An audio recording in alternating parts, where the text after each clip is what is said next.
So there is no better event than the Claudine Sherrill Breakfast to pay tribute to the work of these professionals who excel. But it is important for us to constantly remind ourselves, or for many, become educated in the remarkable impact that Dr. Claudine Sherrill has made on the field that we get to enjoy today. It is a great honor to have this opportunity to speak to you about Dr. Sherrill this morning, but I've only had 2 opportunities to have greetings with her. And so I reached out to some of those who knew her better. Claudine Sherrill always felt that the adaptive physical education, adaptive physical activity community were a family. Thus, coining her the mother of adaptive physical education is appropriate, as her contributions to the field in the 1960s through the early 2000s were monumental. Like family, we may disagree at times, but in the end, we should always stick together and support one another, knowing it makes us stronger individually and as a unit.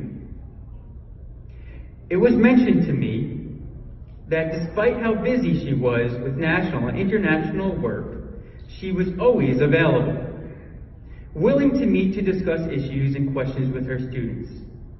She was a master writer, editor, and thinker, always providing incredible insight.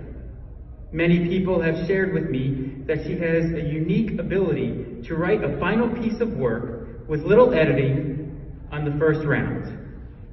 Claudine was instrumental in bringing together our colleagues from all over the world, greatly supporting the worldwide expansion of the International Federation for Adaptive Physical Activity, IFAPA. It was shared with me that she would say, "It is a global movement that we have created in our field, as disability knows no boundaries." IFAPA's symposium hasn't been in the United States since 1991, but will be at the University of Virginia in June. In the acknowledgement section of her 5th edition of her Adaptive Physical Activity, Recreation, and Sport textbook, she mentions a few of her role models, one of which was Dean Ann Shealy Duggan at the Texas Women's University, who led Claudine to, quote, "hear the different drummer and to keep step with the music, however measured or far away." Essentially, we need to keep our ears alert and continually advocate for the field and those it serves. We do not have the luxury to take a break from lobbying legislation, educating senators, modeling to school boards, administrators, and other teachers, or missing an opportunity to inspire our students. It is all essential each and every day.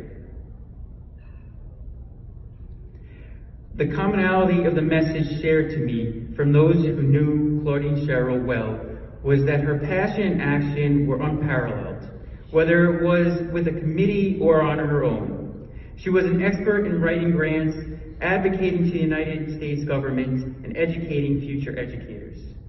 The measure of true greatness is the legacy that follows. Many of the leaders in our field were her students, and the up-and-coming leaders are their students. As Terry Rizzo stated, Claudine Sherrill is the soul of adaptive physical education. I'm now going to list a few, and I mean a few, of her accomplishments, as she has many. She was a very extremely productive person. She was a professor at Texas Women's University between 1961 and 2005. She pioneered the adaptive physical activity at TWU through APA Practica, Special Olympics Practica, APE, APA Master's and Doctoral Degree Specializations, and the statewide interagency Adaptive Physical Education in-service network.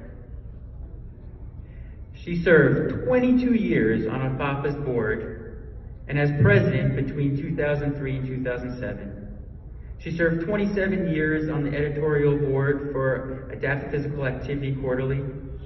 She has 10 textbooks and over 200 publications. Very productive. Now this is a very short list, a taste, if you will, and does not do justice for the numerous contributions towards our field. But in honor of time, I will encourage you to reach out to your APE family and learn more. Let's speak of Dr. Sherrill so that those entering our field can know of her and her greatness. Let Dr. Claudine Sherrill inspire our work, and let's honor her by continuing to be dedicated to servicing individuals with disabilities to the best capacity that we can.